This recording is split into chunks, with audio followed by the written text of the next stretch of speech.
Well, welcome to our last speaker of the session, and in fact it's my pleasure and honor to produce a very special and close friend of mine, Professor Massimo Massi Benedetti from Perugia, Italy, a former IDF Vice-president.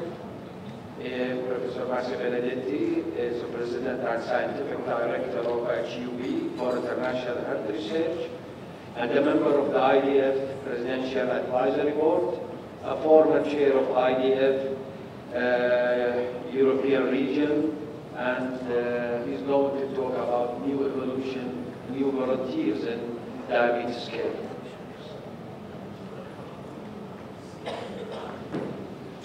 Thank you, Abdallah. Ladies and gentlemen, good morning. First of all, let me thank Professor Inas and the board of the Arabic Association for the Study of Diabetes for inviting me once again. It's always a pleasure and an honor, and I will try to continue to touch on a topic that in part I had presented in the previous occasions. And I presented here the concept of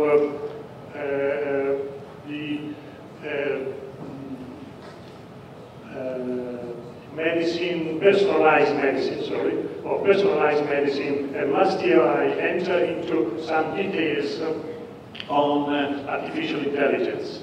I will go through today into the putting together all these concepts to have some kind of consideration of the evolution of diabetes care. I believe that some of the younger people here, they won't believe what I'm going to talk about.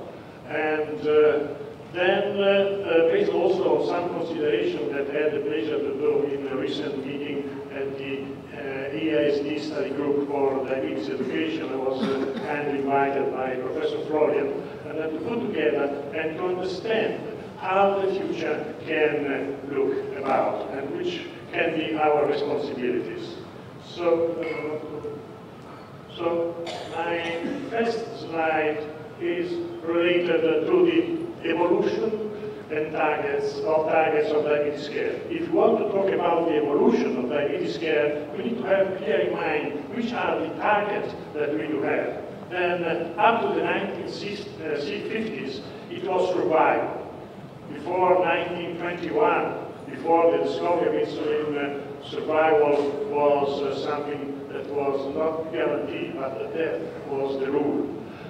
Then, up to now, we are concentrated into the prevention of complications, improvement of quality of life, so something that seems to be soft, but it's extremely important, and the full exploitation of life experience. Whoever has diabetes can today, if well treated, do whatever he or she wants, to have family, to have children, to exploit his career, and whatsoever. Can even be a politician. From now on, things have changed. We are in a new dimension, as we'll see. There are the concept of no limits enhancement of life experience. So, diabetes care up to the 50s, it was very simple, but highly ineffective. Available drugs, just a few types of insulin, not purified, short-acting, intermediate, NPH, and ultra-lente. And no oral drugs. The type of the injection were given not through sophisticated systems, but through syringes, reusable and syringes, and what is even worse, reusable needles. And the monitoring was just on the labs. And then the blood glucose was measured in the labs, and even urine and glucose and ketones. So this is something up to the 50s. Then, in the 60s, 70s, and 80s, there's been an explosion in research. And then there's been the availability up to now of a number, a really actually a great number of new insulins, and then anytime short, very short, short-acting, intermediate, and so forth, purified, not anymore of animal origin, but deriving from technologies. And what is even more important, oral drugs. We do know that the number of drugs that are today available for type 2 diabetes is really relevant. And then we have to navigate into this. But we have to consider that not only new oral and injectable agent and new insulin have been produced at the time, but all what is around, what you already know. So insulin delivery devices, continuous insulin infusion systems, and islet and pancreas transplantation. But this is not enough. There's been the system for monitoring the control of the disease, fingertip glucose meters. There was a time, what I'm saying to the young generation, when they didn't exist. Home blood glucose monitoring, that today is the rule.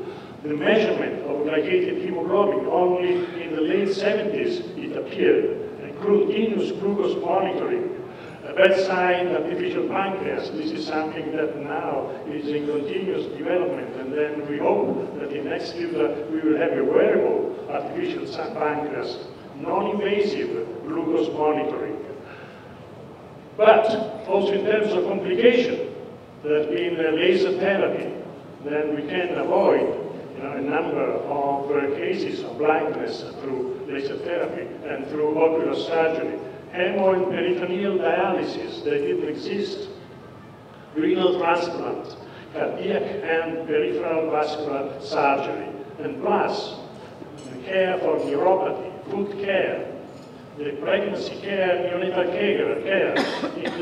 Previously, the lady with diabetes, especially type 1 diabetes, was strongly advised not to be pregnant and then to give life to children that could have an extremely serious problem. Now, a lady with type 1 diabetes, if well controlled, can have a normal child and pregnancy. Then information technology, electronic medical records, diabetic registries, telemedicine, all these things, they are nowadays, available, more or less different environments.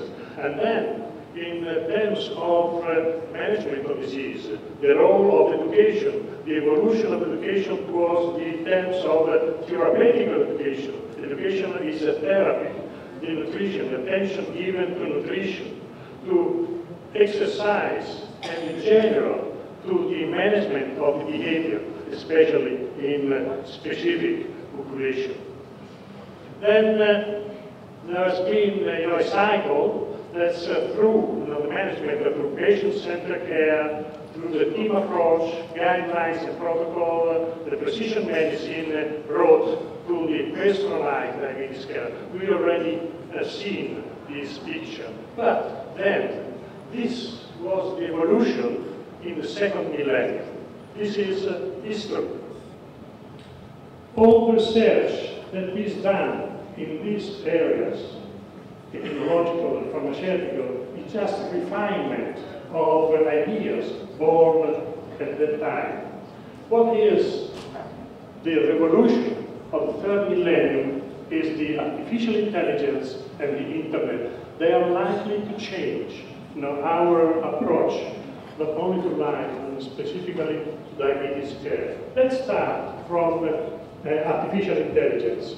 Actually, I'll give you more question than solution. But to have relevant question, it's halfway to find the solution. We did expand last year on the different type of artificial intelligence. I just provide this slide to remind you what we are talking about. We can have decision support system. We can have robotics. Just consider that a person with a pump, which is somehow related to a system for continuous glucose monitoring, is halfway to be, you know, a sort of mixture between technology and human factors. So it's a cyborg. And then the final evolution can be the independent decision maker. So artificial intelligence can fully substitute, or is meant to be able to fully substitute humankind intelligence. So that means that through artificial intelligence, we can introduce artificial intelligence into diabetes care, which can enhance personalized diabetes care, but also can produce artificial intelligence managed diabetes care. You, as diabetologist, the world will not need you anymore. You will be replaced by artificial intelligence. Is it correct?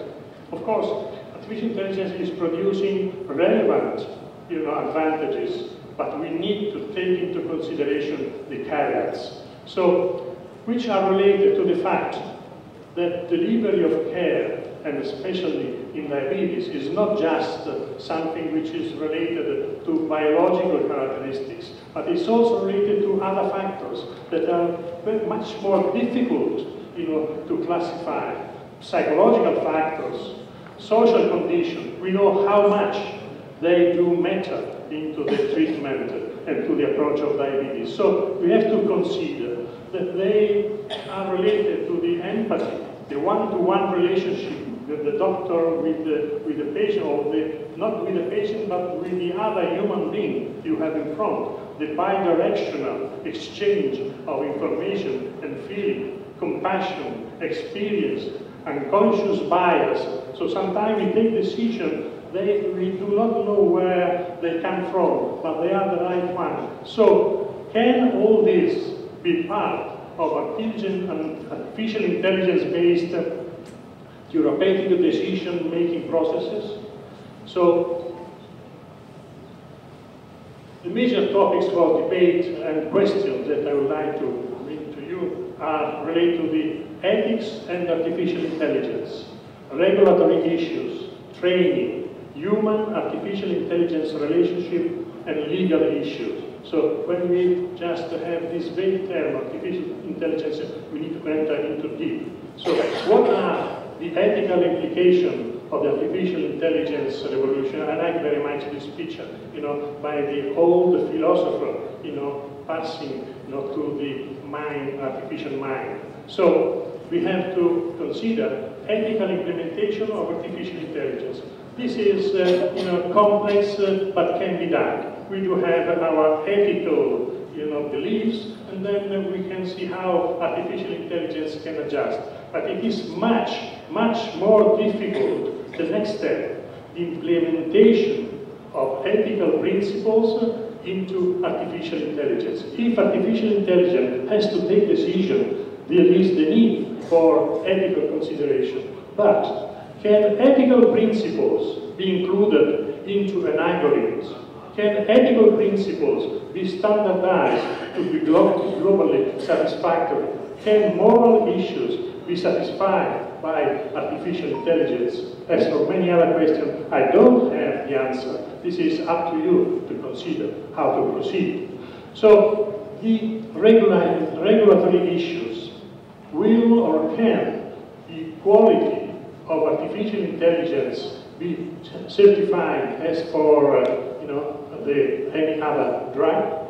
So artificial intelligence is not just one, there are many, and they can have different features. Will different types of artificial intelligence be stratified according to their qualities? Does authority exist for the purpose?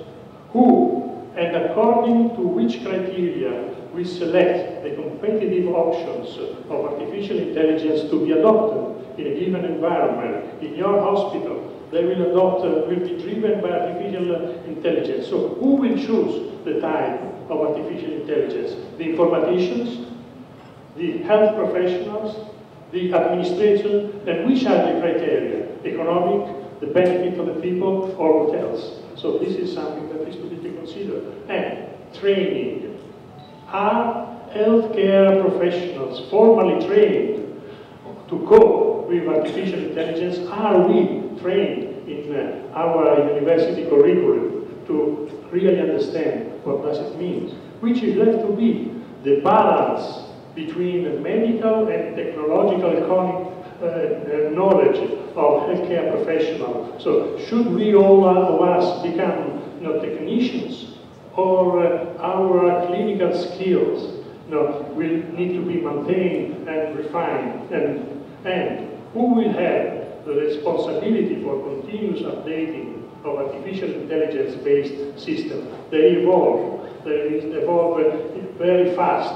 We know our mobile telephone. We buy a new telephone every year.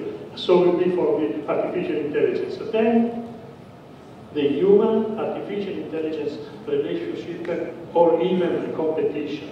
In case of disagreement between the caregiver and the artificial intelligence, who will have the last say? If artificial intelligence tells me to do something and I'm convinced that this is wrong, who will have the right to take the decision? Will the artificial intelligence be considered more knowledgeable than the human one? Will health professionals be stratified according to their capacity, authority, to question artificial intelligence-based decisions? So all this, there will be different classes of healthcare professionals. And legal aspect, and this is extremely relevant. In case of artificial intelligence determined errors, artificial intelligence can be wrong. Who will be liable? The caring healthcare professional, the healthcare system manager, the distributor, the producing company, the designer. So these are questions that will be brought to court, and then we will have to defend. Will the introduction of artificial intelligence increase the protective medicine behavior? So I just listed a number of questions without answers, and then, but when talking about artificial intelligence, we need to consider that this is all about. Then let's come to the internet. Through internet, the world is in everybody's hands. So we possess the world. What does it mean? That there is a number of options. That's this cloud of options. Then there are which can be restricted and can be used to create social networks. And there is a jungle of social networks in medicine. We know that the apps that just tell what is to be done and what is not to be done. And then we try to classify this book, which was produced in 2012 and 2013 with big economical effort by the European Union and a number of partners and a number of professionals to select the available apps to be used in medicine. This is already obsolete, because these things, they change so fast that it's really something that has to be taken into consideration. So the internet, in general, it creates a great opportunity for telemedicine, to be informed, to establish links, to share experience, to fight isolation.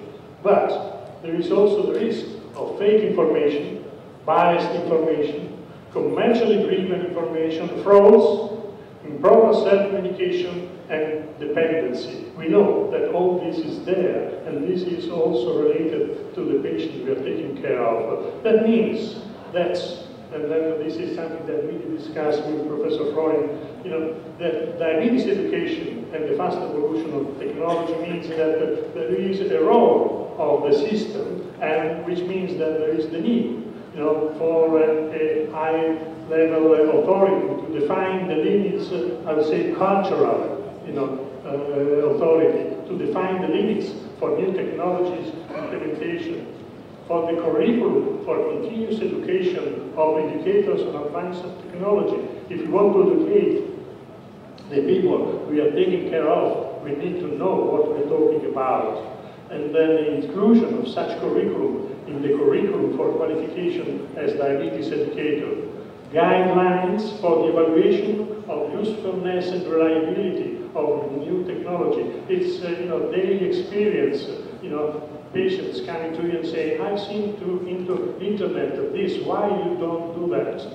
And then sometimes we found ourselves a little bit uncomfortable. And then there is the need for regularly updating categorized inventory of applicable networks, and of course and more. But there is the role of educators.